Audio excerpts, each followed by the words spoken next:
બહેનોને બધાને સંભળાવવાનું છે કે તમારા મા બાપને કોઈ આશ્રમમાં મૂક્યા હોય તો લઈ આવજો.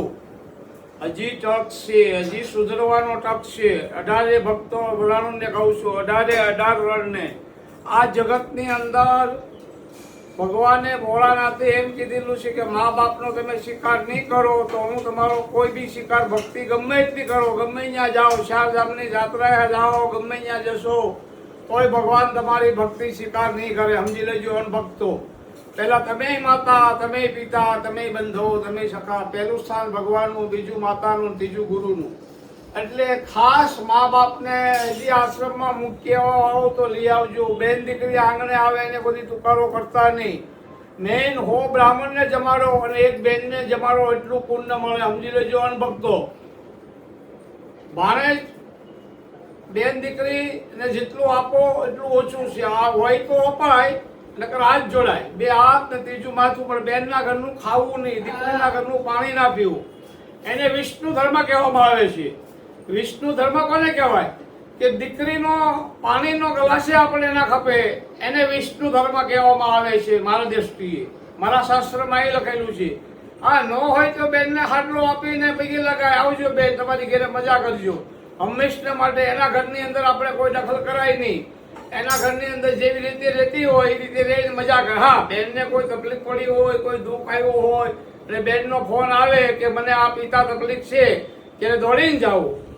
એક દીકરીને લગ્ન કર્યા અને આણું મોકલ્યું અને વાસણ એનો ભક્ત, આના પિતાજી બહુ રૂપિયા વાળો હતો. અતિ આપ્યું, અઢળક આપ્યું. પણ બધા વાસણની અંદર નામ લખાવવાના હતા. તેની દીકરીએ તો પેલું આંસકી લીધું કે મારે નામ નથી લખાવવા. કેમ કે નથી લખાવવા નામ? બધાએ આખા કુટુંબે પૂછ્યું, બેન તમને વાંધો શું છે?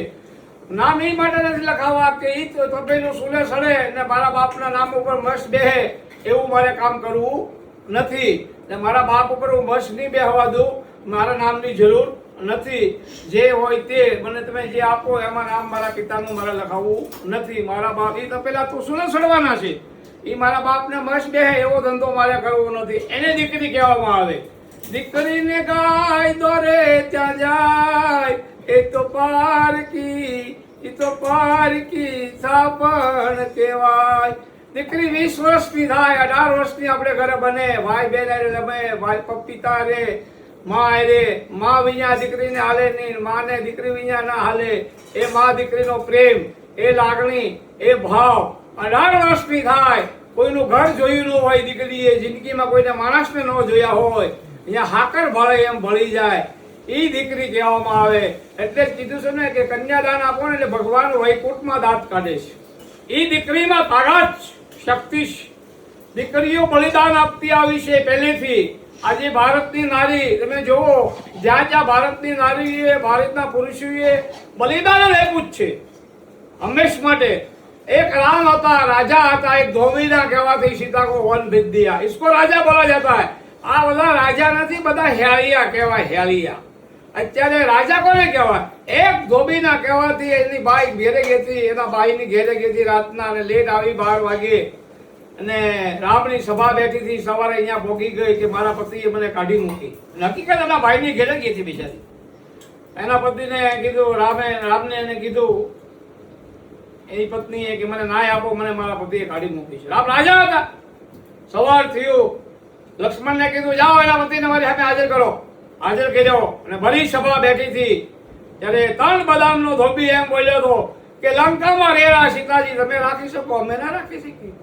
રામને આખી રાત નીંદ ના આવી. સવાર થયું, લક્ષ્મણ જાઓ સીતા કો જંગલ में छोड़ के आओ. આખું અયોધ્યા રહ્યું હતું. હનુમાન, સુગ્રીવ, મા બાપ, આખું અયોધ્યા કે આ રામ રહેવાઈ ગયો. આ કામ હું ભાઈ નહીં કરું. મેં અત્યાર સુધી તમારી મર્યાદા રાખી. હું રામ નથી બોલતો, હું રાજા બોલું. મારો રાજાનો હુકમ છે, મારો ધર્મ છે.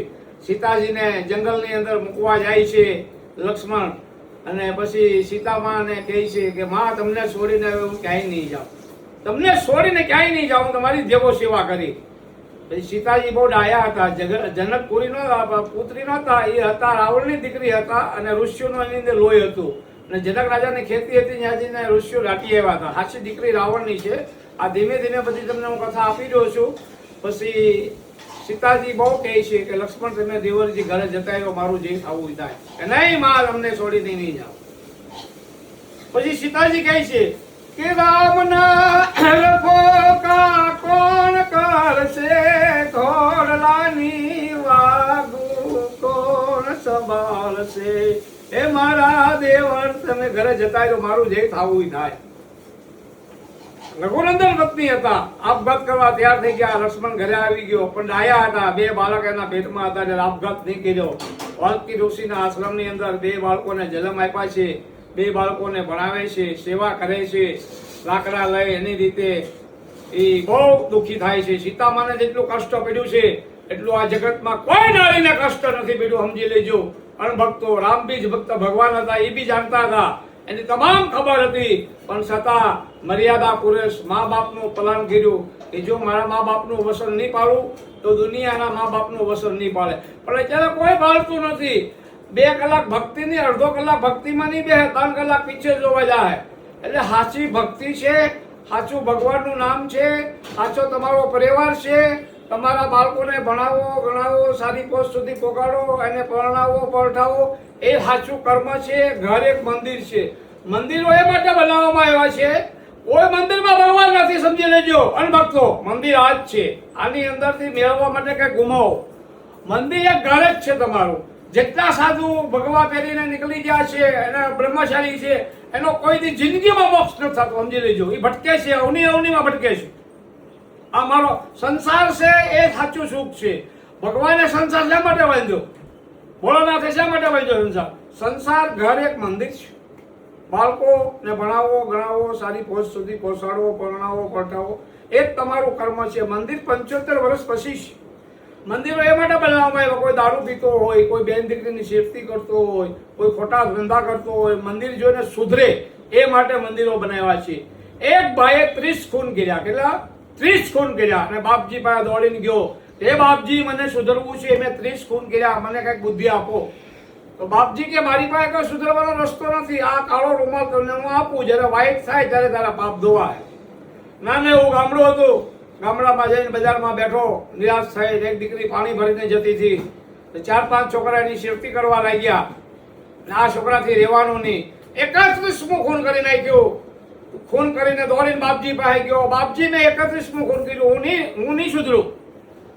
જયારે 31મું ખૂન કર્યું ને ત્યારે રૂમાલ કીધો કે સાધુએ કીધું રૂમાલ કાઢ. રૂમાલ કાઢ્યો ને ત્યારે વ્હાઈટ થઈ ગયો. શા માટે? એક અબલાની લાજ બચાવી, ઇજ્જત બચાવી, એટલે 31મે ખૂને મુક્ત થઈ ગયો. એટલી દીકરીના આબરૂની અંદર બસાવો ને એટલી તાકાત છે. અણભક્તો સમજી જાજો, બહુ હાથ સાંભળ્યા જેવી છે. હતું ને હરી ગયા ને ખજી ને બેઠી ખોટ, પણ કામણ ગારી કોઈ નહીં. ઈ પાધાર તરાઈ પોરા ભેઉ આડી ગઈ ને ગોદલા પડ્યા. જય સિયારામ, ઓમ નમો નારાયણ. આ કથા તો 9 દિવસની છે.